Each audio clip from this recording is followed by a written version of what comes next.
everyone! Welcome back to my channel, and for today's video, dito po tayo sa Tagaytay City and meron tayo dito na 497 square meter na house and lot package. Perfect na perfect for farm life or investment or for Airbnb investment or pwede din naman na gawin nyo lang na bahay bakasyonan for retirement. Ang maganda dito, if introvert ka, perfect na sa'yo. Bakit? Wala kang bahay dito sa harap, wala kang bahay sa likod, wala kang bahay sa gilid. Lahat to naka-walls just for the property. And this is just around 3 minutes from Balay Daco, Tagaytay. So napakalapit na lang dyan sa may Tagaytay mismo, sa Starbucks Tagaytay, Hiraya. So yun, para mas ma-appreciate nyo muna yung ating pupuntahan dito ng property is I will show you the drone shot. Paikot ng property 360 degrees. The mga houses and subdivisions sa gilid, nandyan lang din. And kung nandyan na yung highway going to the Balay Daco, Tagaytay City, napapakita ko sa inyo kung nasan yung Starbucks, yung Balay Daco, RZM, and all. So I'll show it in drone shot in 3, 2, 1. Ito po siya. So yun guys, ito yung ating drone shot from the Magallanes Drive going to the property para ma-visualize nyo kung gaano ba siyang kalapit dyan mismo. So ito guys, yung sa kaliwa, yan yung landmark, Iglesia ni Cristo, Magallanes Drive. Ayan. So ayan. Tapos ito naman yung right of way going to the property. Ayan. So malaki po siya, no? So ito po yung ating 497 square meter. Ayan. Meron lang siyang katabi ng mga parang events place, pero may firewall naman, perimeter fence. So ito siya. Ayan, ginagawa tayo dyan na malaking house with balcony. Tapos naglagay na tayo dyan ng mga big na cemented road for parking and going to the property para naman accessible at maganda yung ating magiging project. Ito yung mga kapitbahay nyo. Ayan, meron lang dyan dalawang house. And dito naman is yung high-end subdivision dito sa Tagaytay. Ayan, karatig nyo lang. Ayan yung clubhouse nyo. So malapit lang din siya. Katabihan lang.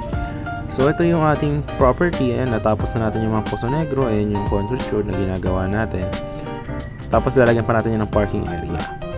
Ayan, ito naman yung palabas. Yung daan palabas papunta dun sa may highway, sa Magallanes Drive. So ipapadala ko yung drone shot from the property going sa may Tagaytay, Nasugbu Highway, going sa may Balay Daco, sa may Starbucks Hiraya. So ayan lang siya. Paglabas mo dito sa highway, dire-diretsuhin nyo lang siya. Going yan doon sa may Starbucks Hiraya na.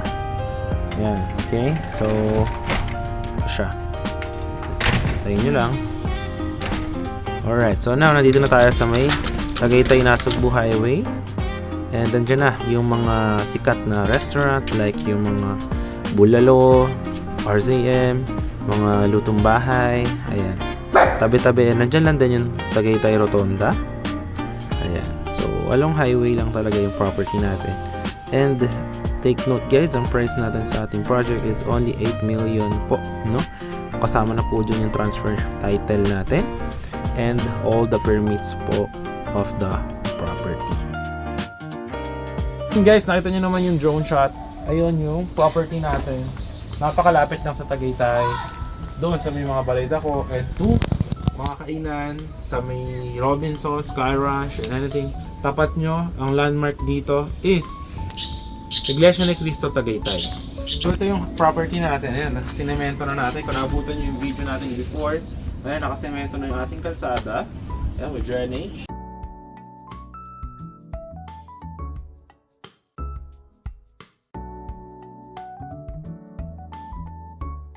Property, ayan, makikita nyo. So, nakabakod tayo dito. Meron tayong perimeter fence doon. And, meron tayo dyan easement, no? So, 497 square meter yung ating nasa title. And sa approved plan. Yun dyan naman, makikita nyo dyan, meron pa tayong 3 meters na easement. Ayusin pa natin yan para mas lumaki pa yung lot. Since kayo naman na yung owner doon sa may creek. Meron yung creek dyan sa may malalim dyan. Okay? Tapos, dito naman guys, gagawa tayo ng house for pwede nyo gawin for rent or pwede nyo for Airbnb. Ito yung magiging design ng house. Ayan, makikita nyo sa screen ko. Ayan, 3D design. Ayan po yung gagawin natin. May balcony yung house. So, all of this guys for how much? This for only 8 million. Yan. Tapos ang terms po natin is down po kayo ng 50% para matapos po natin lahat po ng mga plano dito. And kung may mga suggestions kayo, punta lang po kayo sa aming office para ma-assist po natin yung inyong mga suggestion and inquiry. But yun po, terms po natin 50% down. Gagawa po tayo ng contract to sell. At tapusin po natin yung project in 3 months, no? Actually, saglit na lang to kasi natapos na natin. Inuna natin yung kalsada muna. Tapos talagay tayo dyan ng parking area. Kung naabutan nyo yun, nandyan yung Poso Negro, napakalalim yan. Papakita siguro sa video dito, last month. Ayan yung Poso Negro natin, napakalalim. Tapos sasementohan natin yan for your parking. Or kung gusto mo siya ipagawing events place, pwede to. Diba, mga bagong kasal, pwede rin. Tapos dito yung house, malaki yung house natin, nasa around 85 to 90 square meter yung house natin na gagawin dyan. So yun yung magiging design. So yan, all of this package is just for 8 million. Ayan. Free transfer title. So ang terms natin is 50% down, contract to sell tayo. Tatapusin namin ito lahat i-turn over sa inyo in 3 months. Tapos bayaran yung 80% of the 8 million. Tapos turnover deed of sale po tayo. Yung 20% remaining is kapag na-transfer na natin sa inyo yung title ng property. So yan, makikita niyo po dito. Napakalamig. Ayan po, may mga pine tree. Kung nakita niyo sa drone shot, andyan subdivision yan, no? Yung sa kabila niyan, no? Tapos dyan, tapat, highway na. You know, just steps away from Tagaytay, pero you have your own privacy. Perfect na perfect if introvert ka. Meron ka lang dyan kapitbahay sa kabila. Yan, meron dyan dyang house. Ayan lang naman siya. Yan lang. Tapos, yan, may mga ano tayo dito guys, pine tree. Yan sinasabi ko sa inyo. Ito, naglagay tayo dyan ng steel matting.